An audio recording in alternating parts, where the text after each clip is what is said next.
Magnetism and matter.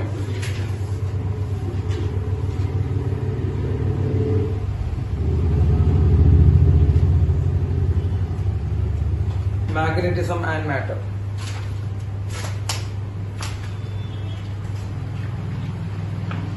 വളരെ ചെറിയൊരു ചാപ്റ്ററാണ്. 2-3 ക്ലാസ്സോട് കഴിയും. Magnetism and matter.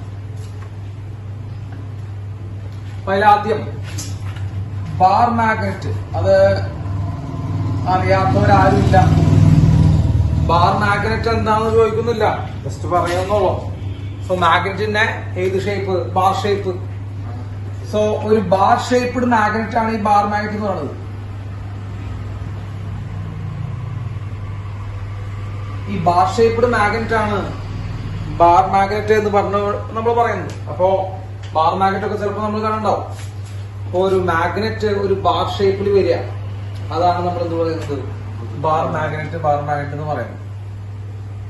Okay, yes. നമ്മളൊരു ബാർ മാഗ്നറ്റിനെ കുറിച്ച് നമ്മളൊന്ന് നോക്കുമ്പോ ശ്രദ്ധിക്കാം. നമ്മളിതാ ഇതൊരു ബാർ മാഗ്നറ്റ് ആണ്. ഒരു മാഗ്നറ്റിന് മെയിൻ ആയിട്ട് നമ്മൾ 2 പോളുകൾ ഉണ്ടെന്ന് പഠിച്ചിട്ടുണ്ടാവും അല്ലേ? 2 പോൾസ് ഉണ്ടാവും. നോർത്ത് പോൾ ഉണ്ടാവും, സൗത്ത് പോൾ ഉണ്ടാവും. ഈ നോർത്ത് പോളും സൗത്ത് പോളും എന്ന് പറഞ്ഞു കഴിഞ്ഞാൽ ഒരു മാഗ്നറ്റിനെ സംബന്ധിച്ച് അതിന്റെ ഏറ്റവും കൂടുതൽ സ്ട്രെങ്ത് കാണുന്ന സ്ഥലമാണ് നമ്മൾ ഈ പോള് എന്ന് പറഞ്ഞുകൊണ്ടിരിക്കുക. ഒരു മാഗ്നറ്റിന്റെ ഏറ്റവും കൂടുതൽ സ്ട്രെങ്ത് കാണുന്ന സ്ഥലമാണ് അതിന്റെ പോള്. അതാണല്ലോ ഈ പോളിന്റെ പ്രത്യേകത. അപ്പൊ എന്താണ് പോൾ എന്ന് പറഞ്ഞു കഴിഞ്ഞാൽ ആ മാഗ്നറ്റിന്റെ ഏറ്റവും ശക്തിയുള്ള സ്ഥലം എന്തായിരിക്കും? പോൾസ് ആയിരിക്കും. അപ്പൊ ഈ നോർത്ത് പോള് എന്ന് പറയുന്നതും സൗത്ത് പോൾ എന്ന് പറയുന്നത് 2 എൻഡിലായിട്ട് കാണപ്പെടും. അപ്പൊ നമ്മൾ ഇതുവരെ വിശ്വസിച്ച് പോരുന്നത്, നമ്മളെല്ലാവരും പിള്ളേര് പറയുന്നത് നോർത്ത് പോൾ ഒരു എൻഡില് കാണും, സൗത്ത് പോൾ ഒരു എൻഡില് കാണുന്ന. നോർത്ത് പോൾ ഒരു എൻഡില്, സൗത്ത് പോൾ വേറെ എൻഡില്. പക്ഷെ ആക്ച്വലി നമ്മൾ നോക്കുമ്പോ ഈ നോർത്ത് പോളും സൗത്ത് പോളും എൻഡിലൊന്നല്ല. നോർത്ത് പോള് കുറച്ച് മാഗ്നറ്റിന്റെ ഉള്ളിലോട്ടാണ് കാണപ്പെടുന്നത്. ഇവിടെ സൗത്ത് പോള് കുറച്ച് ഉള്ളിലോട്ടാണ് കാണപ്പെടുന്നത്. അപ്പൊ മെജോറിറ്റി കുട്ടികളുടെ ഒരു തെറ്റിദ്ധാരണയുണ്ട്, ഈ അറ്റത്തും ഈ അറ്റത്തുമാണ് നോർത്തും സൗത്തും. അങ്ങനെയല്ല കേട്ടാ. ആക്ച്വലി നോർത്ത് പോള് കുറച്ചുള്ളിലും സൗത്ത് പോള് കുറച്ചുള്ളിലായിട്ടാണ് കാണപ്പെടുന്നത്. അപ്പൊ പോൾസ് എന്ന് പറയുന്നത് ഈ മാഗ്നറ്റിന്റെ കുറച്ച് ഉൾഭാഗത്തായിട്ടാണ് നമുക്ക് എന്ത് ചെയ്യാം? കാണപ്പെടുക. ഇതാണ് ഒരു ബാർ മാഗ്നറ്റ്. അപ്പൊ പോൾ എന്ന് പറയുമ്പോൾ അതിന്റെ ഏറ്റവും കൂടുതൽ സ്ട്രെങ്ത് കോൺസെൻട്രേറ്റ് ചെയ്തിരിക്കുന്ന സ്ഥലമാണ് ഈ പോൾ. അപ്പൊ ഈ പോൾ ആക്ച്വലി 2 എൻഡിലല്ല, കുറച്ച് ഉള്ളിലായിട്ട് കാണപ്പെടുക. ഇതാണ് ആ മാഗ്നറ്റിന്റെ ജോമെട്രിക്കൽ ലെങ്ത്. അതായത് മാത്സ് പഠിച്ചവരോട് നമ്മൾ എന്ത് ചെയ്യുക? Length of the bar magnet അളക്കാൻ പറഞ്ഞു കഴിഞ്ഞാൽ, മാത്സ് പഠിച്ചവരോട് ഈ ബാർ മാഗ്നറ്റിന്റെ ലെങ്ത് നോക്കാൻ പറഞ്ഞാൽ അവരിത് ഈ അറ്റം മുതൽ ഈ അറ്റം വരെ നോക്കും. അവരെ സംബന്ധിച്ച് അത്രേ ഉള്ളൂ. അപ്പോ ഇതാണ് ലെങ്ത് ഓഫ് ബാർ മാഗ്നറ്റ് എന്നാണ് ഈ മാത്സ് പഠിച്ചവർ പറയാ. ഇതാണ് ലെങ്ത് ഓഫ് ബാർ മാഗ്നറ്റ്. പക്ഷെ ഫിസിക്സ് പഠിച്ചവരുടെ ലെങ്ത് ഓഫ് മാഗ്നറ്റ് എന്ന് ചോദിച്ചു കഴിഞ്ഞാൽ അവർ ഈ പോളുകൾ തമ്മിലുള്ള അകല പറയാം. അപ്പൊ നോർത്ത് പോളും സൗത്ത് പോളും തമ്മിലുള്ള അകലമാണ് നമ്മൾ ശരിക്കും ലെങ്ത് ഓഫ് മാഗ്നറ്റ് ആയിട്ട് നമ്മൾ പറയാം. അപ്പൊ നമ്മളെ സംബന്ധിച്ച് ലെങ്ത് ഓഫ് മാഗ്നറ്റ് എന്ന് പറയുന്നത് 2 പോൾസുകൾ തമ്മിലുള്ള അകലമാണ്. ജോമെട്രിക്കലി നമ്മൾ നോക്കുമ്പോൾ ആ ബാറിന്റെ മൊത്തം ലെങ്ത് ആണ് ഈ ലെങ്ത് ഓഫ് മാഗ്നറ്റ് എന്ന് പറയുന്നത്. അപ്പൊ ശരിക്കും നോക്കുമ്പോ ജോമെട്രിക്കൽ ലെങ്ത് ആണ് കൂടുതൽ, ലെങ്ത് ഓഫ് മാഗ്നറ്റ് കുറവാണ്. മെജോറിറ്റി ബാർ മാഗ്നറ്റിന്റെ കേസുകളിൽ ഈ length of magnet by geometrical length ആലോചിച്ച് നോക്കുക. ലെങ്ത് ഓഫ് മാഗ്നറ്റ് എന്ന് പറഞ്ഞാൽ 2 പോൾസുകൾ തമ്മിലുള്ള അകലമാണ് length of magnet. Geometrical magnet എന്ന് പറയുമ്പോൾ മൊത്തം ആ ബാറിന്റെ ലെങ്ത്, ആ റേഷ്യോ 1 എന്തായിരിക്കും? കുറവായിരിക്കുന്ന ഏത് കൊച്ചു കുട്ടികൾക്ക് വരെ അറിയാം. Generally it is 0.84. ജനറലി ആ റേഷ്യോ എന്ന് പറയുന്നത് എത്രയാണ്? 0.84 ആണ് കേട്ടോ. അപ്പോ 2 പോളുകൾ തമ്മിലുള്ള അകലമാണ് എന്ത്? ലെങ്ത് ഓഫ് മാഗ്നറ്റ് നമ്മളെ സംബന്ധിച്ച്. ബാറിന്റെ മൊത്തം അകലമാണ് geometrical length of the magnet. എന്താ poles? The maximum magnetic strength കാണുന്ന റീജിയൻ ആണ് എന്ത്? Poles. So the region where the strength is maximum, അതാണ് പോൾസ്. ആക്ച്വലി പോൾസ് 2 എക്സ്ട്രീം എൻഡിലുള്ള കുറച്ച് ഉള്ളിലായിട്ടാണ് എന്ത് ചെയ്യാൻ കാണുന്നത്. മനസ്സിലായ? ഈ 2 പോൾസുകൾ തമ്മിൽ കണക്ട് ചെയ്ത് വരയ്ക്കുന്ന ലൈൻ, 2 പോൾസുകൾ തമ്മിൽ കണക്ട് ചെയ്ത് വരയ്ക്കുന്ന ലൈനാണ് ആക്സിയൽ ലൈൻ. 2 പോൾസ് തമ്മിൽ കണക്ട് ചെയ്ത് വരയ്ക്കുന്ന ലൈനാണ് എന്ത്? Axial line. അത് നമ്മൾ ഡൈപോളിൽ പഠിച്ചിട്ടില്ല. 2 ചാർജുകൾ തമ്മിൽ കണക്ട് ചെയ്ത് വരയ്ക്കുന്ന ലൈൻ ഏതായിരുന്നു? ആക്സിയൽ ലൈൻ ആയിരുന്നു. ഇതേപോലെ 2 പോൾസ് തമ്മിൽ കണക്ട് ചെയ്ത് വരയ്ക്കുന്ന ലൈനാണ് ആക്സിയൽ ലൈൻ. ഈ ലൈൻ ഞാൻ പ്രത്യേകിച്ച് പറയുന്നില്ല, ഇതെന്റെ പേരൊക്കെ നിങ്ങൾക്ക് അറിയാം. സെൻട്രൽ കൂടെ പെർപെൻഡിക്കുലർ ആയിട്ട് വരയ്ക്കുന്ന ലൈനാണ് ഇക്വിറ്റോറിയൽ ലൈൻ വിളിക്കുക. കേട്ടിട്ടുണ്ടാവൂട്ടോ, ഇക്വിറ്റോറിയൽ. സോ ആക്സിയലും ഇക്വിറ്റോറിയലും മറ്റേ ഡൈപോളുള്ള പോലെ തന്നെ ഇവിടെയുണ്ട്. So this is equatorial line. അപ്പൊ ഇത്രയും കാര്യങ്ങൾ നിങ്ങൾ മാഗ്നറ്റിനെ കുറിച്ച് മനസ്സിലാക്കുക. അപ്പൊ ഒരു മാഗ്നറ്റിന്റെ ഏറ്റവും കൂടുതൽ ശക്തിയുള്ള സ്ഥലങ്ങളാണ് pole. And the poles are situated at extreme ends. അല്ല, പോൾസ് എവിടെയാ? കുറച്ച് ഉള്ളിലാണ് കാണുന്നത്. ഈ രണ്ട് പോൾസുകൾ തമ്മിലുള്ള അകലമാണെന്ത്? Length of magnet. ബാറിന്റെ മൊത്തം അകലമാണ് geometrical length. So the ratio is less than 1, that is 0.84. പോളുകൾ തമ്മിൽ കണക്ട് ചെയ്ത് വരയ്ക്കുന്ന ലൈനാണ് ആക്സിയൽ ലൈൻ. അതിന് പെർപെൻഡിക്കുലർ ആയിട്ട് പോണ ലൈനാണ് എന്ത്? ഇക്വിറ്റോറിയൽ. കിട്ടിയ? സിമ്പിൾ ആണ് കേട്ടോ. ഈ ചാപ്റ്റർ മൊത്തത്തിൽ വളരെ വളരെ എളുപ്പമാണ്. ആകട്ടെ,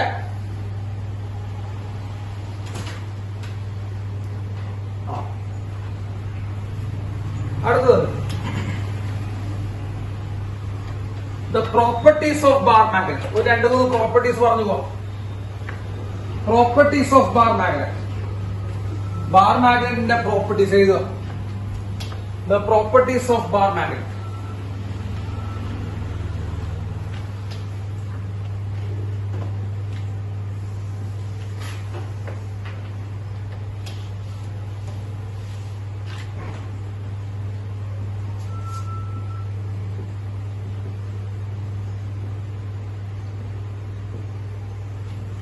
Properties of bar magnet. Yes, first property. അത് നിങ്ങൾക്ക് എല്ലാവർക്കും അറിയാവുന്ന തന്നെയാണ്. ഫസ്റ്റ് പ്രോപ്പർട്ടി നമുക്ക് എല്ലാവർക്കും അറിയാവുന്ന തന്നെയാണ്. Freely suspended magnet. Freely suspended magnet. വെറുതെ ഒരു മാഗ്നറ്റിനെ കെട്ടി തൂക്കിയാൽ ഞാൻ സംഭവിക്കണം. Freely suspended magnet aligns in north south direction. കേട്ടിട്ടുണ്ടോ? അങ്ങനൊരു സാധനം. ഇതൊക്കെ ചെറിയ ക്ലാസ്സിൽ കേട്ടിട്ടുള്ളതാ. വെറുതെ കെട്ടിത്തൂക്കിയ ഒരു മാഗ്നറ്റ്, ഒരു ബാർ മാഗ്നറ്റിനെ വെറുതെ സസ്പെൻഡ് ചെയ്ത് കഴിഞ്ഞാൽ, കെട്ടിത്തൂക്കി കഴിഞ്ഞാൽ അത് ഏത് ഡയറക്ഷനിൽ നിൽക്കും?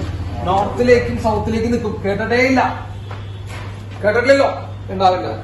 അപ്പൊ freely suspended bar magnet aligns in north south direction. North south ഡയറക്ഷനിലോട്ടാണ് ഫ്രീലി സസ്പെൻഡഡ് ബാർ മാഗ്നറ്റ് നിൽക്കുക. അതൊന്ന്. 2, ലൈക്ക് പോളുകൾ എന്ത് ചെയ്യണം? ആ ലൈക്ക് പോളുകൾ റിപ്പൽസ്, അൺലൈക്ക് പോൾസ് അട്രാക്ട്സ്. അല്ലെ? Like Paul's repels, unlike Paul's attracts. North ripple ചെയ്യും, സൗത്ത് റിപ്പൽ ചെയ്യും, നോർത്ത് സൗത്തും അട്രാക്ട് ചെയ്യും. ഇതൊന്നും വലിയ എക്സ്പ്ലനേഷൻ ആവശ്യമില്ല. അതാ ഞാൻ പറഞ്ഞ ഈ ചാപ്റ്റർ കാര്യമായിട്ടൊന്നും പഠിക്കില്ല. Like pole repels, unlike pole attracts. മൂന്നാമത്തെ property, monopole does not exist.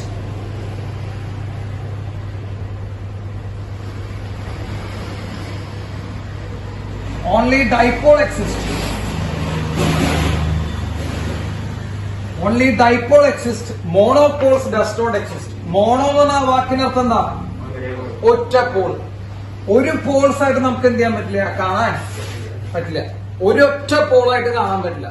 ഇവരെ നമുക്ക് എന്ത് ചെയ്യാൻ പറ്റുള്ളൂ? ഡൈപോൾ ആയിട്ട് കാണാൻ പറ്റുള്ളൂ. 2 പോൾസ് ഉണ്ടാവും. അപ്പൊ നമ്മളൊരു മാഗ്നറ്റ് എടുത്തിട്ട്,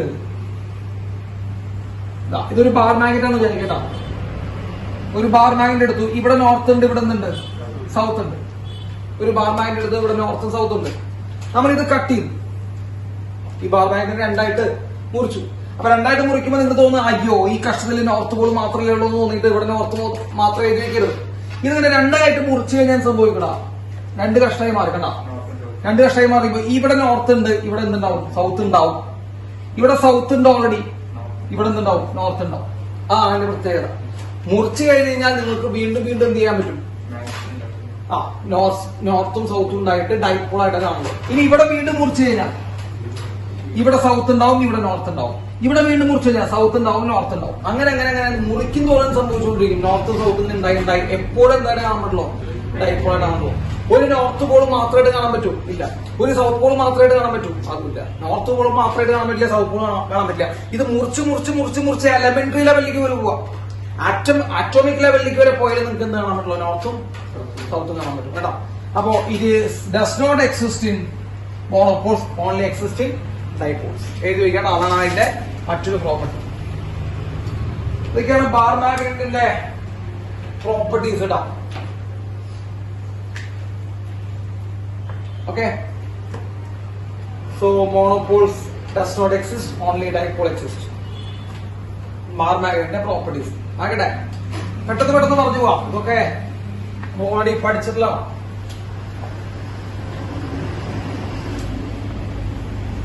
ഇനി അടുത്തത്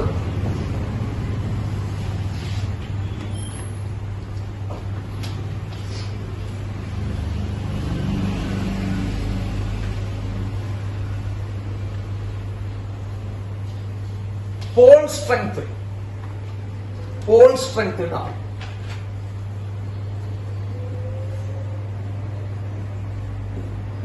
pole strength. Pole strength. So ആ പേരിൽ പറയുന്ന പോലെ തന്നെ it is the physical quantity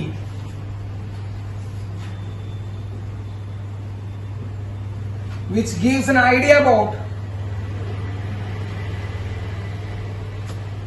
about the strength of the pole. ആ പേരിൽ തന്നെ ഇട്ടാ.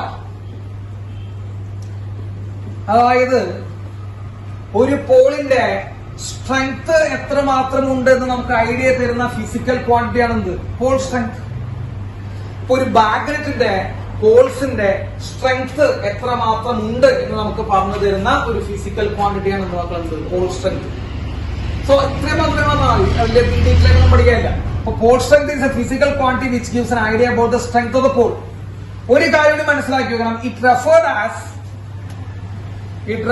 as magnetic charge.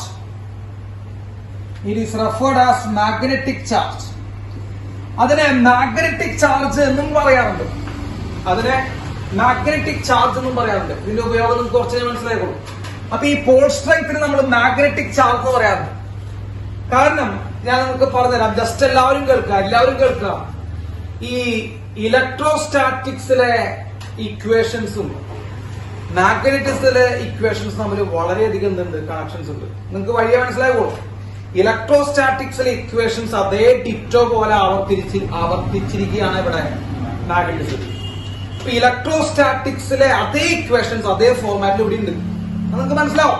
നിങ്ങൾ കഴിഞ്ഞ് നമ്മൾ ഫോഴ്സ് പറയും, മറ്റേ ടോർക്ക് പറയും, എല്ലാ കാര്യങ്ങളും പറയും. ഇലക്ട്രിക് ഫീൽഡിന് പറയും, മാഗ്നറ്റിക് ഫീൽഡ് പറയും. ഇതൊക്കെ പറയുന്നത് നിങ്ങൾക്ക് മനസ്സിലായിക്കോളും. അവിടെ പഠിച്ച ഇക്വേഷൻസിന് കറസ്പോണ്ടിങ് ആയിട്ട് ഇവിടെ ഇക്വേഷൻസ് ഉണ്ട്. അപ്പോ അവിടെ നമ്മൾ ചാർജ് പറഞ്ഞിട്ടുണ്ട് അല്ലെ. ഇലക്ട്രോസ്റ്റാറ്റിക്സിൽ നമ്മൾ ചാർജ് പറഞ്ഞിട്ടുണ്ട്. ആ ഇലക്ട്രോസ്റ്റാറ്റിക്സിലെ ചാർജിന് പകരം ഇലക്ട്രോസ്റ്റാറ്റിക്സിൽ നമ്മൾ ചാർജ് ഉപയോഗിക്കുകയാണെങ്കിൽ മാഗ്നറ്റിക്സിൽ ഉപയോഗിക്കുന്ന കാര്യമാണ് പോൾ സ്ട്രെങ്ത്. കേട്ടോ, അവിടെ ചാർജ് ആണെങ്കിൽ ഇവിടെ ആരാ? ഇവിടെ പോൾ സ്ട്രെങ്ത്. ആ ഒരു സ്വിച്ചിങ് ഉണ്ട് കേട്ടോ. ആ ഒരു ഒറ്റ സ്വിച്ചിങ് ഉണ്ട്. അവിടെ ചാർജ് ആണെങ്കിൽ ഇവിടെ പോൾ സ്ട്രെങ്ത് യൂസ് ചെയ്യണം. ഇവിടെ മാഗ്നറ്റിന്റെ ചാർജ് എന്ന് പറയുന്നത് അതിന്റെ പോൾ സ്ട്രെങ്ത് ആണ്. അത് കണ്ടാണ് എന്ത് ചെയ്യുന്നത്? It referred as magnetic charge. അപ്പോ ഇലക്ട്രോസ്റ്റാറ്റിക്സിൽ ചാർജിന് പകരം മാഗ്നറ്റിക്സിൽ നമ്മൾ യൂസ് ചെയ്യുന്ന ക്വാണ്ടിറ്റി ആണ് ഒരു പോൾ സ്ട്രെങ്ത്. അത് കണ്ടാണ് it referred as a magnetic charge. നമുക്ക് QM എന്ന് എഴുതാം. Q എന്ന് പറയുമ്പോൾ ചാർജിന്റെ സിമ്പൽ ആണ്. M എന്ന് പറയുമ്പോൾ എന്താണ്? മാഗ്നറ്റിക് എന്ന് കാണിക്കാൻ വേണ്ടിട്ട് QM. So pole strength can be represented by QM വെച്ച് നമുക്ക് എന്ത് ചെയ്യാം? പോൾ സ്ട്രെങ്തിനെ റെപ്രസെന്റ് ചെയ്യാം. ബാക്കി പോൾ സ്ട്രെങ്തിന്റെ യൂണിറ്റും കാര്യങ്ങളൊക്കെ വഴി നമുക്ക് പറയാം. ഇപ്പൊ ജസ്റ്റ് ഇത് നോക്കി വെച്ചാൽ മതി. ഒറ്റ കാര്യമുള്ളൂ. ആ പേരിൽ തന്നെ ഒരു പോൾ സ്ട്രെങ്ത് എന്നാണ്. സ്ട്രെങ്ത് ഓഫ് ദ പോളിനെ കുറിച്ച് ഐഡിയ തരുന്ന ഒരു ഫിസിക്കൽ ക്വാണ്ടിറ്റി. അതിനേക്കാൾ ഉപരിയായിട്ട് നിങ്ങൾ മനസ്സിലാക്കേണ്ടത് it referred as magnetic charge. മാഗ്നറ്റിന്റെ ചാർജ് ആയിട്ട് നമ്മൾ ഉപയോഗിക്കുന്ന സാധനമാണ് പോൾ സ്ട്രെങ്ത്. കേട്ടോ, it is represented as QM. Doubt ഉണ്ടോ? ഇല്ല. നോക്കട്ടെ, കുഴപ്പമില്ലല്ലോ. ഇനി നിങ്ങൾക്ക് ഇതിന്റെ ഉപയോഗങ്ങൾ മനസ്സിലാക്കി തുടങ്ങും. തലയ്ക്ക് കുറച്ച് ബോധം മതി, അവർക്ക് മനസ്സിലാക്കാൻ പറ്റും. ഞാൻ പറഞ്ഞു ഇലക്ട്രോസ്റ്റാറ്റിക്സ് പഠിച്ചവർക്ക് ഇത് പഠിക്കേണ്ട ആവശ്യമില്ല. ഈ ചാപ്റ്റർ നമ്മൾ പഠിപ്പിക്കാറില്ല. ആകെ 1-2 ടോപ്പിക്കാണ് എക്സ്ട്രാ പഠിക്കുള്ളൂ. യെസ്, അടുത്ത എഴുതിയിരിക്കുക. Dipole moment of a magnet. Dipole moment of a magnet. Dipole moment of a magnet. നോക്കട്ടാ, ഡൈപോൾ മൊമെന്റ് ഓഫ് മാഗ്നറ്റ്. അത്ഭുതം കാണിച്ചേ മക്കളെ നോക്കടാ. പ്ലസ് ക്യൂ മൈനസ് ക്യൂ ഓർമ്മയുണ്ടാ? പ്ലസ് ക്യൂ മൈനസ് ക്യൂ ഓർമ്മയുണ്ടാ? ഉണ്ട്. Separated by a distance 2a. അത് ഓർമ്മയുണ്ടാ? ഉണ്ട്. ഇതേതാ? ഇലക്ട്രിക് ഡൈപോൾ ആണത്, ശരിയല്ലേ? അല്ലേ? Electric dipole. ഒരു പ്ലസ് ചാർജ് ഒരു minus charge, 2 equal and opposite charge separated by a distance. അതാണ് എന്ത്? Electric dipole. ഇതിന്റെ ഡൈപോൾ മൊമെന്റ് ഇക്വേഷൻ നമ്മൾ പഠിപ്പിച്ചിട്ടുണ്ടായിരുന്നു. ഇതിന്റെ ഡൈപോൾ മൊമെന്റ് ഇക്വേഷൻ പഠിപ്പിച്ചിട്ടുണ്ടായിരുന്നു. Charge into distance. ഓർമ്മയുണ്ടാവാൻ ചാൻസ് ഇല്ല, കാരണം കുറെ കാര്യങ്ങൾ നമ്മൾ പഠിച്ചു പോയതല്ലേ. Charge into distance. ചാർജ് എത്രയാ? Q ഇൻടു ഡിസ്റ്റൻസ് എത്രയാ? 2a. ഓർമ്മയുണ്ടാ? Dipole moment Q into 2a. ഇതെവിടെ പഠിച്ചതാ? ഇലക്ട്രോസ്റ്റാറ്റിക്. ഈ നമ്മൾ പറയാൻ പോണത് എന്ത് ചെയ്യാൻ?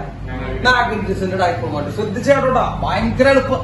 എളുപ്പം എന്ന് പറഞ്ഞാൽ ഒന്നുമില്ല പഠിക്കാൻ. അതാണ് ഒരു മാഗ്നറ്റിക്. ഇവിടെ ആരുണ്ട് മക്കളെ? നോർത്ത് പോൾ ഉണ്ട്. ഇവിടെ ആരുണ്ടാ? സൗത്ത് പോൾ ഉണ്ട്. നോർത്തും സൗത്തും ഉണ്ട്.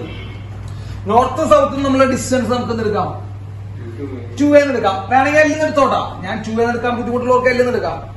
2a എടുത്താൽ എനിക്ക് കുഴപ്പമൊന്നുമില്ല കേട്ടോ. അങ്ങനെ എടുത്തോ, അതൊക്കെ നിങ്ങളുടെ ഇഷ്ടമാണ്. 2 എടുക്കണം. എടുക്കാം. അപ്പോ എല്ലാം എടുത്തു. നോർത്തും സൗത്തും നമ്മുടെ ഡിസ്റ്റൻസ് നമ്മൾ എന്തെടുത്തു? എല്ലാം എടുത്തു. What is dipole moment? ആലോചിച്ച് പറഞ്ഞു.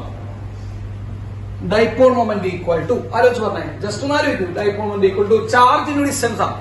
മക്കളെ, ചാർജിന് പകരം മാഗ്നറ്റിക്സിൽ ആരാ? ഇപ്പൊ പറഞ്ഞത് അവിടെ എടുത്തിട്ടുള്ളോട്ടാ.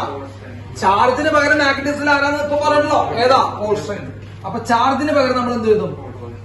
പോൾ സ്ട്രെങ്ത് ഇൻടു ഡിസ്റ്റൻസ് അല്ലെ. അപ്പൊ പോൾ സ്ട്രെങ്ത് ഇൻടു ഡിസ്റ്റൻസ്, അത്രേ ഉള്ളൂ. അപ്പൊ ചാർജിന് പകരം പോൾ സ്ട്രെങ്ത്, ഡിസ്റ്റൻസ്. പോൾ സ്ട്രെങ്തിനെ നമ്മൾ എങ്ങനെയാ റെപ്രസെന്റ് ചെയ്യാ? QM into L. ഇതാണ് എന്ത് മക്കളെ? Dipole moment. അപ്പൊ മനസ്സിലായോ? ഇലക്ട്രോസ്റ്റാറ്റിക്സിൽ അതേ ഇക്വേഷൻസ് തന്നെയാണ് എവിടെ യൂസ് ചെയ്യണമെന്ന്? മാഗ്നറ്റിക്സിൽ. അപ്പൊ ഇലക്ട്രോസ്റ്റാറ്റിക്സിൽ അതേ ഇക്വേഷൻസ് ഇവിടെ യൂസ് ചെയ്യും മാഗ്നറ്റിക്സിൽ. പേടിക്കണ്ട. അപ്പൊ dipole moment equal to pole strength into length. Pole strength into length. കിട്ടിയോ? ഇനി നമ്മളൊരു കാര്യം പഠിപ്പിച്ചിട്ടുണ്ടായിരുന്നു, ഓർമ്മയുണ്ടോ അറിയില്ല. നമ്മളൊരു കാര്യം പഠിപ്പിച്ചിട്ടുണ്ടായിരുന്നു. Dipole മൊമെന്റിന്റെ direction എവിടേക്കായിരുന്നു? ഓർമ്മയുണ്ടോ? ഇലക്ട്രോസ്റ്റാറ്റിക്സിലെ ഡൈപോൾ മൊമെന്റ് ഏത് ചാർജിൽ നിന്ന് ഏത് ചാർജിലേക്കായിരുന്നു? ഓർമ്മയുണ്ടാവാൻ കുറച്ച് ബുദ്ധിമുട്ടാണ്. Negative to positive. നെഗറ്റീവ് ചാർജിൽ നിന്ന് പോസിറ്റീവ് ചാർജിലേക്കായിരുന്നു ഡൈപോൾ മൊമെന്റ്. നെഗറ്റീവ് ചാർജിൽ നിന്ന് പോസിറ്റീവ് ചാർജിലേക്കായിരുന്നു എന്ത്? Dipole moment. അപ്പൊ ഇവിടെ പറഞ്ഞടാ, ഇവിടെ അപ്പൊ ഇവിടെ നിന്നായിരിക്കും സൗത്തിൽ നിന്ന് നോർത്തിലേക്ക്. സൗത്തിൽ നിന്ന് നോർത്തിലേക്ക്. നെഗറ്റീവ് ചാർജ് സൗത്ത് ആണ് കേട്ടോ. ശ്രദ്ധിച്ചോ, നെഗറ്റീവ് മാഗ്നറ്റിക് ചാർജ് ആരാ? നെഗറ്റീവ് മാഗ്നറ്റിക് ചാർജ് സൗത്ത് ആണ്. പോസിറ്റീവ് മാഗ്നറ്റിക് ചാർജ് ആരാ? നോർത്ത് ആണ് കേട്ടോ. ഇതൊന്ന് ശ്രദ്ധിച്ചല്ലോ. അപ്പൊ നെഗറ്റീവ് ചാർജ് സൗത്തും പോസിറ്റീവ് ചാർജ് ആരാ? നോർത്ത്. തെറ്റിക്കോ? സിമ്പിൾ സാധനങ്ങളാട്ടാ. ഇതാണ് അതിന്റെ ഡൈപോൾ മൊമെന്റ്. ഒന്നും പഠിക്കില്ല കേട്ടാ, വെറുതെ അവിടെ പഠിച്ചത് ഇവിടെ സ്കിപ്പ് ചെയ്യും. ഇലക്ട്രോസ്റ്റാറ്റിക്സിൽ പഠിച്ചു, നമ്മളത് മാറ്റി എഴുതുന്നു, അത്രേ ഉള്ളൂ. ആകട്ടെ. യെസ്. ഇനി അടുത്തത് നിങ്ങൾക്ക് കുറെ കൂടുതൽ അകലേക്ക് പോകുമ്പോ മനസ്സിലായിക്കോളൂ ഇതെന്താണ് ഈ ചാപ്റ്റർ പറയുന്നത്. അടുത്തത് നമ്മൾ പറയാം കുളംസ് ലോ ഇൻ മാഗ്നറ്റിസം. വരുന്നു അപ്പൊ മനസ്സിലായിക്കോളൂ. Coulomb's law in magnetism.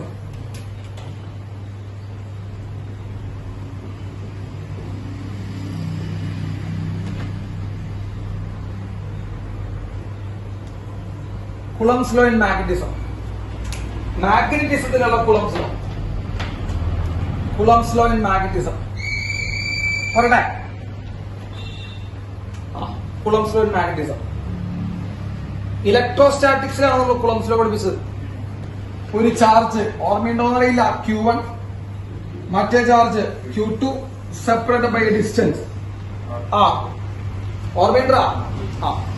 എന്താ പഠിപ്പിച്ചത്? Force is proportional to product of their charges. and force is proportional to inversely proportional to square of the distance between. ഓർമ്മയുണ്ട? So force is proportional to product of their charges, force is inversely proportional to square of the distance between them. അങ്ങനെയാണ് F equal to 1/4 pi epsilon 0 Q1 Q2 by R square എഴുതി. അങ്ങനെയാണ് F equal to 1/4 pi epsilon 0 Q1 Q2 by R square എന്ന് എഴുതി. അതറിയില്ലേ? ഇതേ സാധനം നിങ്ങൾ എന്ത് ചെയ്യാൻ മാഗ്നറ്റിസത്തിന് മാറ്റി എഴുതാം. ഇതൊരു നോർത്ത് പോൾ എന്ന് വിചാരിച്ചോ, ഇതൊരെന്ത് വിചാരിച്ചോ, ഇത് നോർത്ത് പോൾ എന്ന് വിചാരിച്ചോ. അപ്പൊ നോർത്ത് വരുമ്പോ എന്താ അട്രാക്ഷൻ റിപ്പൾഷൻ ഉണ്ടാവാം, റിപ്പൾഷൻ ഉണ്ടാവും. ഈ രണ്ട് നോർത്ത് പോൾ, ഇവിടെയാണ് നോർത്ത് പോൾ, ഇവിടെയാണ് നോർത്ത് പോൾ.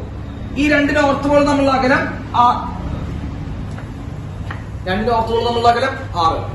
ഈ നോർത്ത് പോളിന്റെ പോൾ സ്ട്രെങ്ത് QM1 ഫസ്റ്റ് എന്നുള്ളത്, ഇത് നോർത്ത് പോളിന്റെ QM2.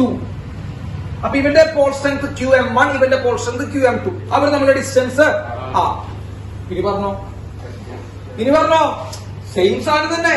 Force is inversely proportional to force is directly proportional to. ഇവിടെ പ്രൊഡക്റ്റ് ഓഫ് ചാർജിന് പകരം ഇവിടെ പ്രൊഡക്റ്റ് ഓഫ് പോൾ സ്ട്രെങ്ത്. ഞാൻ ഇവിടെ വീണ്ടും എടുത്തു പറയുന്നു, ചാർജിന് പകരം മാഗ്നറ്റിസത്തിൽ ആരാ? Pole strength. അപ്പൊ ഇതേ ലോ ഇവിടെ റിപ്പീറ്റ് ചെയ്യുക. അപ്പൊ F is proportional to Q1 into Q2. Product of ചാർജിന് ഡയറക്ട്ലി പ്രൊപ്പോർഷണൽ. ഇവിടെ എന്താ? പ്രൊഡക്റ്റ് ഓഫ് പോൾ സ്ട്രെങ്ത്തിന് directly proportional QM1 into QM2. And F is proportional to 1/R square. അത് ഇവിടെയും possible. F is proportional to 1/R square. Clear ആയ? അപ്പൊ law എന്താ എഴുതാ മക്കളെ? വെറുതെ കുളംസ് ലോ നിങ്ങളൊന്ന് എക്സ്പ്ലെയിൻ ചെയ്യാൻ പറഞ്ഞാ പറയുന്നില്ല. പറയാൻ കഴിഞ്ഞാൽ നിങ്ങൾ എന്ത് ചെയ്താ? Force of attraction or repulsion. അല്ലടാ, അട്രാക്ഷൻ മാത്രമല്ലല്ലോ. Force of attraction or repulsion between two magnet. രണ്ട് മാഗ്നറ്റ് തമ്മിലുള്ള force of attraction or repulsion is directly proportional to പറഞ്ഞോ എന്തിനാ? directly proportional to product of their product of their pole strength. ചാർജിന് പകരം pole strength, product of their pole strength and inversely proportional to മക്കളെ പറഞ്ഞോ inversely proportional to square of the distance.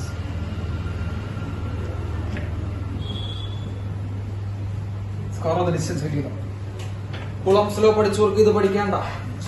അതാ പറഞ്ഞത്. Electrostatics പഠിച്ചവർക്ക് ഇതൊന്നും പഠിക്കരുത്. ഒറ്റ കാര്യം മാത്രം നോക്കിയാൽ മതി. എന്താ നോക്കേണ്ടത്? ചാർജിന് പകരം ആരാ? Pole strength. ഇതാണ് അതിഭീകരമായിട്ടുള്ള ഫിസിക്സ്. സോ ഞാൻ ഇവിടെ എഴുതുന്നു F is proportional to QM1 into QM2. രണ്ട് പോൾ സ്ട്രെങ്ത് തമ്മിൽ into F is proportional to square of the distance 1/R square, square of the distance. Club ചെയ്യുമ്പോൾ എന്ത് മക്കളെ? F is proportional to QM1 into QM2 by R square. Club ചെയ്തു കേട്ടോ, club ചെയ്തു. QM1 into QM2 by R square. ഇനി F equal to മക്കളെടാ proportionality sign പോയി equal sign വരുമ്പോ എന്തുകൊണ്ട് മൾട്ടിപ്ലൈ ചെയ്യേണ്ടി വരും? ഒരു കോൺസ്റ്റന്റ് കൊണ്ട് മൾട്ടിപ്ലൈ ചെയ്യേണ്ടി വരും. വേണ്ടിവരില്ലേ? കോൺസ്റ്റന്റ് ഇലക്ട്രോസ്റ്റാറ്റിക്സിൽ ആരായിരുന്നു? 1/4 pi epsilon ആയിരുന്നു. അവിടെ ഒരു മാറ്റമുണ്ട്. ഇലക്ട്രോസ്റ്റാറ്റിക്സിൽ 1/4 pi epsilon ആയിരുന്നു കോൺസ്റ്റന്റ്. മാഗ്നറ്റിസം വരുമ്പോ ആ കോൺസ്റ്റന്റ് μ0/4 pi. ആ കോൺസ്റ്റന്റ് ആണെന്ന് μ0/4 pi. μ0/4 pi QM1 into QM2 by R square. മാഗ്നറ്റിസത്തിലെ കോൺസ്റ്റന്റ് ഇത് ആദ്യമായിട്ടൊന്നല്ല μ0/4 pi കേൾക്കണേട്ടാ. മാഗ്നറ്റിസം പഠിച്ചു തുടങ്ങിയ സമയത്തോട്ടെ, ബയോട്ട് സാവേർട്സ് ലോ തുടങ്ങിയ സമയത്തോട്ടെ നമ്മൾ കേൾക്കണതാണ് μ0/4 pi. അല്ലടാ, ഓൺലൈൻകാരുടെ ഞാൻ ചോദിക്കണേട്ടാ. ബയോട്ട് സാവേർട്സ് ലോ തുടങ്ങിയതാ μ0/4 pi. അപ്പോ ഇവിടുത്തെ കോൺസ്റ്റന്റ് μ0/4 pi. μ0 എന്ന് പറയുമ്പോ പെർമിയബിലിറ്റി. μ0 എന്ന് പറയുമ്പോ പെർമിയബിലിറ്റി. ബുദ്ധിമുട്ടുണ്ടോ?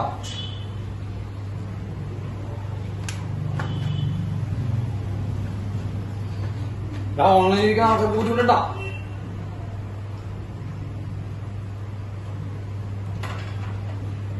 അവിടുത്തെ കോൺസ്റ്റന്റ് μ0/4 pi ആണ് കേട്ടോ. ഇത് 1/4 pi epsilon 0 ഇലക്ട്രോസ്റ്റാറ്റിക്സില്. മാഗ്നറ്റിക്സിൽ വരുമ്പോൾ μ0/4 pi. വേണമെങ്കിൽ ബയോട്ട് സാവേർട്സിലൊക്കെ ഒന്ന് മറച്ചു നോക്കിക്കോ, അവിടെ കാണാൻ ഇതാണ്. യെസ്, അതാണ് കുളംസ് ലോ. അതൊക്കെ സിമ്പിളാണേ.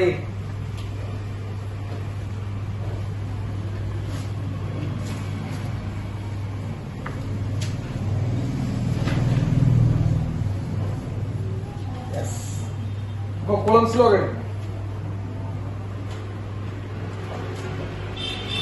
കഴിഞ്ഞില്ലേ?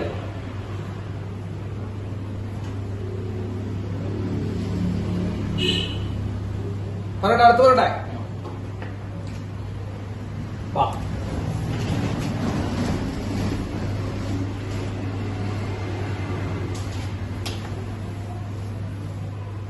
होगा magnetic field of a bar magnet.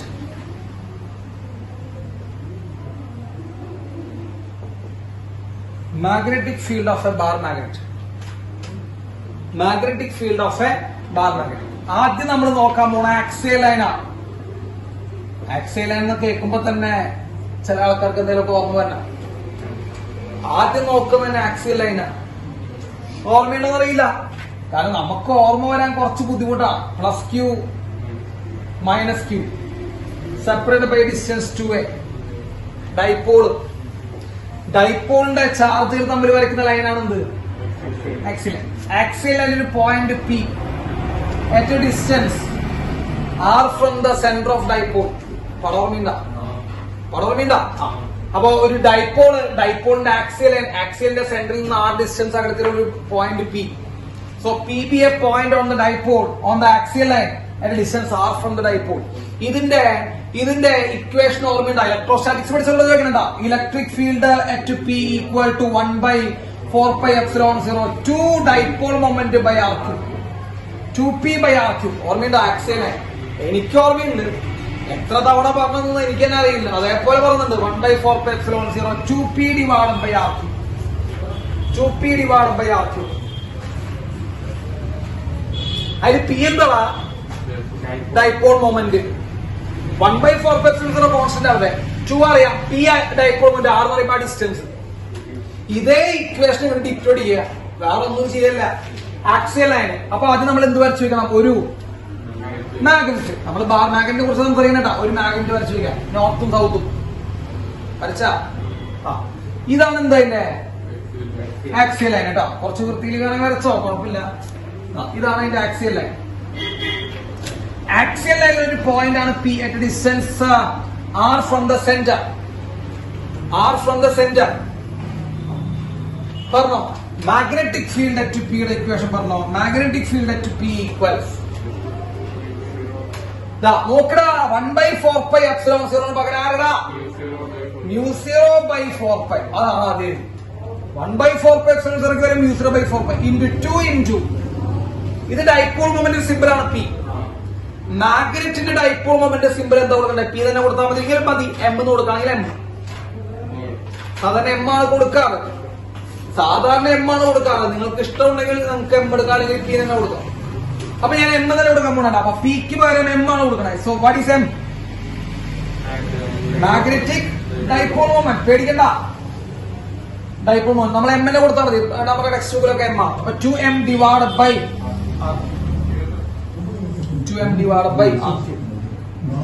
എന്തെങ്കിലും കൂടുതലായിട്ട് പഠിച്ചിട്ടുണ്ടോ? എന്തെങ്കിലും നമ്മൾ പഠിക്കുന്നുണ്ടോ? അതൊന്നുമില്ല. ഒക്കെ നമ്മൾക്ക് അറിയാവുന്ന കാര്യമാണ്. ആക്സിയൽ ലൈനിലെ ഇലക്ട്രിക് ഫീൽഡിന് ഇക്വേഷൻ അറിയാം. 1/4πε0 2p by r3. അപ്പൊ മാഗ്നറ്റിക് ഫീൽഡ് എന്താ വരിക? μ0/4π. 1/2 വരെ μ0/4π 2m by r3. സംശയം ഇല്ല. ഇനി ഇക്വിറ്റോറിയൽ ലൈൻ നിങ്ങൾ ഒറ്റയ്ക്ക് എഴുതിക്കോ. ഇനിയിപ്പോ എന്റെ ആവശ്യം വേണ്ട. ഇക്വിറ്റോറിയൽ ലൈൻ രണ്ടാമത്തത്. ഇക്വിറ്റോറിയൽ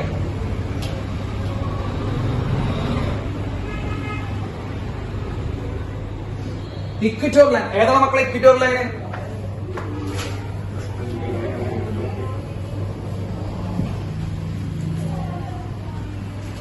ഏതാണ്? ഇക്വിറ്റോറിയൽ ലൈൻ ഇതാ.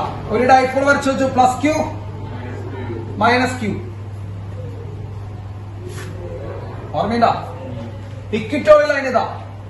P be a point at a distance r from the equatorial line. ഇതിന്റെ ഇലക്ട്രിക് ഫീൽഡിന്റെ ഇക്വേഷൻ അറിയുമെങ്കിൽ പറയാം. Electric field at P equal to 1/4πε0 2p P divided by r3. 2p ഉണ്ടാവില്ല, വെറും P പകുതി ഉണ്ടാവുള്ളൂ. P divided by r3. P divided by R cube. 1/4π0 P divided by R cube. അപ്പൊ പറഞ്ഞു സിമിലർലി ഒരു ഡൈപോൾ വരച്ചോ, ഒരു മാഗ്നറ്റിക് ഡൈപോൾ വരയ്ക്കാം. North south. ഇതാണ് ഏത് ലൈൻ? എന്താ? Equatorial line. അതാണ് ഇക്വിറ്റോറിയൽ ലൈൻ. ഇക്വിറ്റോറിയൽ ലൈനിൽ ഒരു പോയിന്റ് ആണ് P, a distance R from the center. Equatorial ലൈനിൽ ഒരു പോയിന്റ് ആണ് P, a distance R from the center. പറഞ്ഞോ, what is magnetic field? mu0/4π. 1/4π0 mu0/4π. P/R cube പകരം M/R cube. P/R cube പകരം M/R. Note ചെയ്തോ?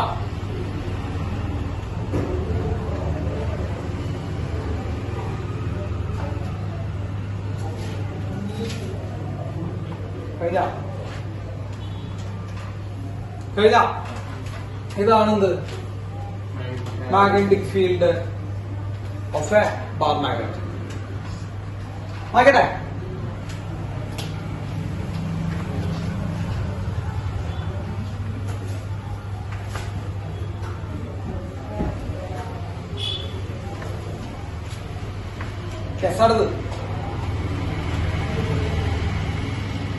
അടുത്ത torque acting on a bar magnet.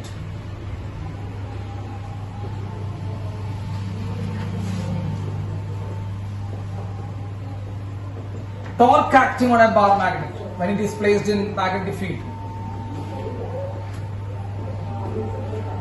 Torque acting on a bar magnet when it is placed in magnetic field.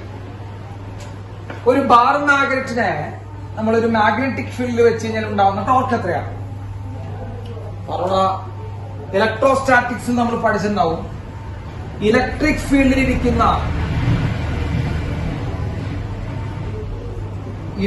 ഫീൽഡിലിരിക്കുന്ന ഒരു ഡൈപോളും act ചെയ്യുന്ന ടോർക്കിന്റെ equation -q + q theta angle. ഓർമ്മയുണ്ടാവാൻ chance ഇല്ല അല്ലെ? Torque tau equal to PE sin theta.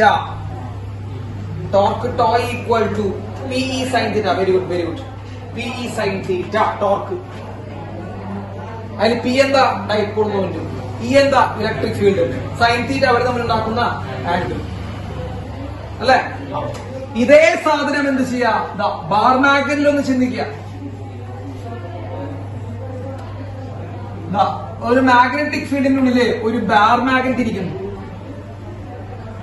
South north.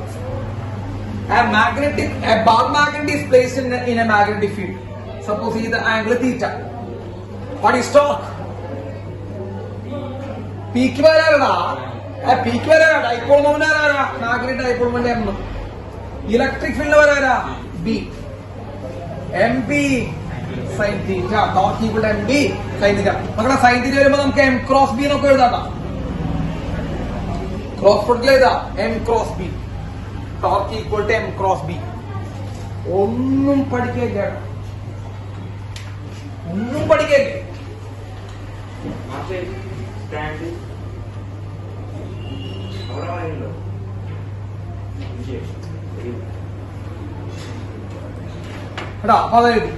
Torque equal to M × B.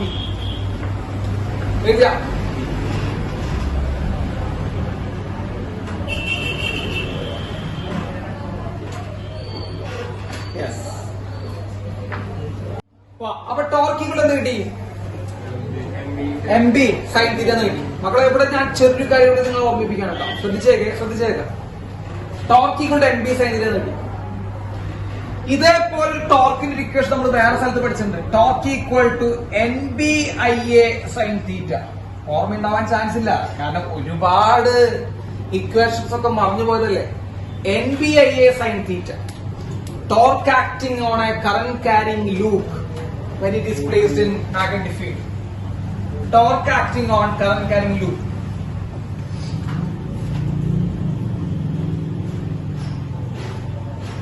In a magnetic field. ഒരു current caring loop magnetic field വെക്കുമ്പോൾ ഉണ്ടാവുന്ന ടോർക്കിന്റെ ഇക്വേഷൻ ആണ് NBIA sin തീറ്റ. ഇത് പറഞ്ഞാൽ ഒരു കറണ്ട് കടന്നു പോകുന്ന, കറണ്ട് കടത്തിവിടുന്ന ഒരു കമ്പി ലൂപ്പായിട്ട് വെച്ചിട്ട് ആ ലൂപ്പിൽ എവിടേക്ക് വെക്കുക, മാഗ്നറ്റിക് ഫീൽഡ് വെച്ച് കഴിഞ്ഞാൽ ആ ലൂപ്പ് ആക്ട് ചെയ്യുന്ന ടോർക്കാണ് NBA സൈൻ തീറ്റ. മക്കളെ നിങ്ങൾ ഒരു കാര്യം ശ്രദ്ധിക്കണം, ഈ കറന്റ് ക്യാരിങ് ലൂപ്പും ഒരു ഡൈപോളാണ്. ഈ കറന്റ് ക്യാരിങ് ലൂപ്പ് എന്താണ് മക്കളെ? ഒരു ഡൈപോളാണ് കേട്ടോ. അപ്പൊ നമുക്ക് എല്ലാവർക്കും അറിയാം, കറണ്ട് ഒരു സാധനം ഫ്ലോ ചെയ്ത് കഴിഞ്ഞാൽ ഏത് ഫീൽഡ് ഉണ്ടാവും? ആ കറണ്ട് ഒരു കമ്പിയിൽ കൂടെ ഫ്ലോ ചെയ്ത് കഴിഞ്ഞാൽ ഏത് ഫീൽഡ് ഉണ്ടാവും എന്ന് അറിയാൻ മാത്രം പൊട്ടന്മാരെ നിങ്ങൾ മാഗ്നറ്റിക് ഫീൽഡ് ഉണ്ടാവും. അപ്പൊ കറന്റ് ക്യാരിങ് ലൂപ്പ് എന്തുണ്ടാക്കും? അതൊരു ഡൈപോൾ എന്ന് പറഞ്ഞാൽ അതിനൊരു നോർത്ത് പോൾ ഉണ്ടാവും, അതിനെന്തുണ്ടാവും? സൗത്ത് പോൾ ഉണ്ടാവും കേട്ടാ. ഇനിയും ഞാൻ എക്സ്പ്ലെയിൻ ചെയ്യണമെങ്കിൽ ഞാൻ കുറച്ചു ഒരു കാര്യം കൂടെ കടന്ന് ചിന്തിച്ച് പറയാം. നിങ്ങൾക്ക് ഇത് ഞാൻ പറഞ്ഞെന്നാണ് എന്റെ വിശ്വാസം. ആന്റി ക്ലോക്ക് വൈസ് ഡയറക്ഷനോട് കറണ്ട് ഫ്ലോ ചെയ്ത് നോർത്ത് പോളും സൗത്ത് പോളും ഉണ്ടാവണമെങ്കിൽ ക്ലോക്ക് വൈസിൽ കറണ്ട് ഫ്ലോ ചെയ്യണം. ഇത് പറഞ്ഞിട്ടില്ലേ ഏതൊരു ചാപ്റ്ററിൽ ഉണ്ട്, വരാത്തത് എന്റെ കുറ്റമല്ല, EMIയിലാണ് പറഞ്ഞത്. അപ്പോ നോർത്ത് പോൾ ഉണ്ടാവണമെങ്കിൽ ആന്റി ക്ലോക്ക് വൈസും സൗത്ത് പോൾ ഉണ്ടാണെങ്കിൽ ക്ലോക്ക് വൈസും ആണ്. ഇപ്പൊ നിങ്ങൾ എന്ത് ചെയ്യാ, ഒരു ലൂപ്പ് എടുക്കാം, മകളൊരു ലൂപ്പ് എടുക്കാം. ഈ ലൂപ്പിലൂടെ കറണ്ട് ഫ്ലോ ചെയ്യുന്നു വിചാരിക്കാം കേട്ടോ. ഈ ലൂപ്പിലൂടെ കറണ്ട് ഫ്ലോ ചെയ്യുന്നു വിചാരിക്കാം. നിങ്ങൾക്ക് ഈ കറണ്ടിന്റെ ഡയറക്ഷൻ എന്തായിട്ട് തോന്നണേ? അതൊന്ന് പറഞ്ഞു. നിങ്ങൾക്ക് ഈ കറണ്ടിന്റെ ഡയറക്ഷൻ എന്തായിട്ട് തോന്നണേ? ഈ കറണ്ടിന്റെ ഡയറക്ഷൻ ക്ലോക്ക് വൈസ് ആയിട്ട് തോന്നുന്നുണ്ടോ? എന്താ ഓൺലൈൻകാരെ ഇവിടെ കുറ്റകളെ കാണാനില്ലല്ലോ. ക്ലോക്ക് വൈസ് ആയിട്ട് തോന്നുന്നുണ്ട് നിങ്ങൾക്ക്. ഈ ലൂപ്പ് ഇതൊരു കമ്പിയാന്ന് വിചാരിച്ചോട്ടാ. ഇതൊരു കറണ്ട് കാര്യം കണ്ടക്ടറിനെ വട്ടത്തിൽ ഉടച്ചു വെച്ചിരിക്കണം, ലൂപ്പാണത്. അപ്പൊ ഇതിൽ കൂടെ ഇങ്ങനെയാണ് കറണ്ട് ഫ്ലോ ചെയ്യുന്നത്. അപ്പൊ കറണ്ട് ഫ്ലോ ചെയ്യുന്ന ഏത് ഡയറക്ഷനാ? ക്ലോക്ക് വൈസിലാണ് ആന്റി ക്ലോക്ക് വൈസിലാണ്? ക്ലോക്ക് വൈസിൽ. അപ്പൊ നിങ്ങൾക്ക് ഇത് ക്ലോക്ക് വൈസ് ആകാനാണ്. അപ്പൊ ക്ലോക്ക് വൈസിലെ കറണ്ട് ഫ്ലോ ചെയ്യുമ്പോൾ ഏത് പോളാ? South Paul. അപ്പൊ നിങ്ങൾ കാണുമ്പോൾ ഇവിടെ ഏത് പോളാ? സൗത്ത് പോളാ അല്ലെ? ഈ ബോർഡിന്റെ ബാക്കിൽ നിന്ന് എടുത്ത് നോക്കുന്നു വിചാരിച്ചേ. ഈ ബോർഡിന്റെ ബാക്കിൽ നിന്ന് എടുത്ത് നോക്കുമ്പോ നിങ്ങൾ ആലോചിക്കട്ടാ കേട്ടാ. ഇപ്പൊ ഞാൻ ഈ വട്ടം കാണിച്ചു തരാം. നിങ്ങൾക്ക് ഈ വട്ടം എങ്ങനെ തോന്നണേ? നിങ്ങൾ എന്റെ കയ്യിലെ വട്ടം നോക്കിക്കോട്ടോ. നിങ്ങൾക്ക് ഈ വട്ടം ക്ലോക്ക് വൈസ് ആന്റി ക്ലോക്ക് വൈസാ? നിങ്ങൾക്ക് ഞാൻ പറഞ്ഞേ ക്ലോക്ക് തിരിയണ എങ്ങനെയാണെന്ന് അറിയില്ല. വാച്ച് മേക്ക് നോക്കുക, ഒരു തെറ്റ് എങ്ങനെ തിരിയണമെന്ന് അറിയണേ നമുക്കറിയില്ല. ക്ലോക്ക് വൈസ് ഏതാണ്? വാച്ച് മേക്ക് നോക്കുക, വാച്ചിൽ എങ്ങനെ തിരിയണം നോക്കുക. ഈ കൈ തിരിയണത് ക്ലോക്ക് വൈസാ. പക്ഷെ എന്നെ സംബന്ധിച്ച് ഈ കൈ തിരിയണ എങ്ങനെയാണ്? ആന്റി ക്ലോക്ക് വൈസാ. ഞാൻ പുറകില.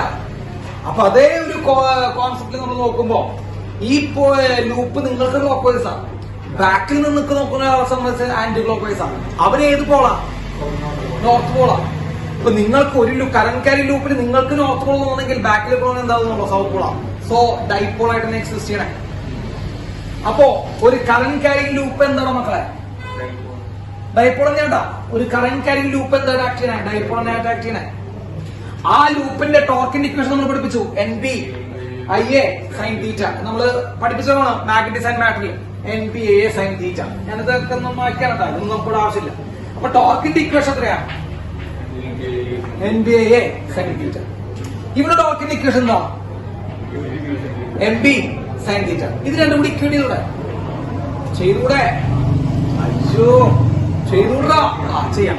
അപ്പോ MB sine theta equal to NBA sine theta. മക്കളെ ബിയും സൈൻ തീറ്റയും പറ്റിപ്പോ. So magnetic dipole moment equals magnetic dipole moment of a loop equals NBIA. Sorry, NIA അല്ലെ? B ഇല്ല, NIA. So magnetic dipole moment of a loop. അപ്പൊ ഒരു ലൂപ്പിലൂടെ current flow ചെയ്യുന്നു. ആ കറണ്ട് ഫ്ലോ ചെയ്യുമ്പോൾ ആ ലൂപ്പിലുണ്ടാകുന്ന magnetic dipole moment equation NIA. ഈ N എന്താ? Number of turns. I എന്താ? കറണ്ട്. എന്ന് പറയുമ്പോ ഏരിയ. ഇത് ഏരിയ. I എന്ന് പറയുമ്പോൾ എന്താണ്? കറണ്ട്. N എന്ന് പറയുമ്പോൾ number of turns. Magnetic dipole moment ശ്രദ്ധിക്കട്ടാ. അപ്പൊ ഒരു കറന്റ് ക്യാരിങ് ലൂപ്പ് എന്തുണ്ടാക്കുന്നുണ്ട്? ഡൈപോൾ ഉണ്ടാക്കുന്നില്ലേ? ചോദ്യം, ഒരു കറന്റ് ക്യാരിങ് ലൂപ്പ് ഡൈപോൾ ഉണ്ടാക്കുന്നുണ്ടോ? ഒരു കറന്റ് ക്യാരിങ് ലൂപ്പ് ഡൈപോൾ ഉണ്ടാക്കുന്നുണ്ടോ? ഉണ്ട്. ആ ഡൈപോൾ ഉണ്ടാക്കുന്നുണ്ടെങ്കിൽ ആ ഡൈപോളിന്റെ മാഗ്നറ്റിക് ഡൈപോൾ മൊമെന്റ് ഇക്വേഷൻ എന്ത്? NIA. ഒറ്റ ടേൺ ഉള്ളതാ. ഒറ്റ ഇത് നമ്പർ ഓഫ് ടേൺസാ. ഒറ്റ ടേൺ ഉണ്ടെങ്കിൽ വെറും IA. അതന്നെ. അതെ, നമ്മുടെ അവസ്ഥയാണത് അല്ലെ? ചോദ്യം ചോദിച്ചാൽ കിട്ടാൻ IA എന്ന് പറയില്ലേ? അതന്നെ. അപ്പോ magnetic dipole moment equal to NIA. സംശയം ഇപ്പൊ പറയണ്ട. Magnetic dipole moment equal to NI.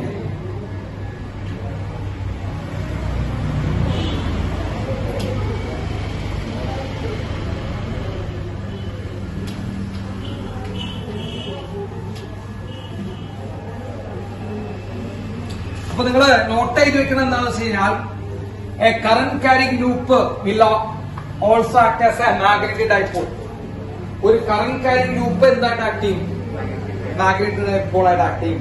A current carrying loop will act as a magnetic dipole. Magnetic dipole moment equal to NIA. നമ്മൾ ഓൾറെഡി ഇതിനെ എഴുതണ്ട. Magnetic dipole moment equal to NIA.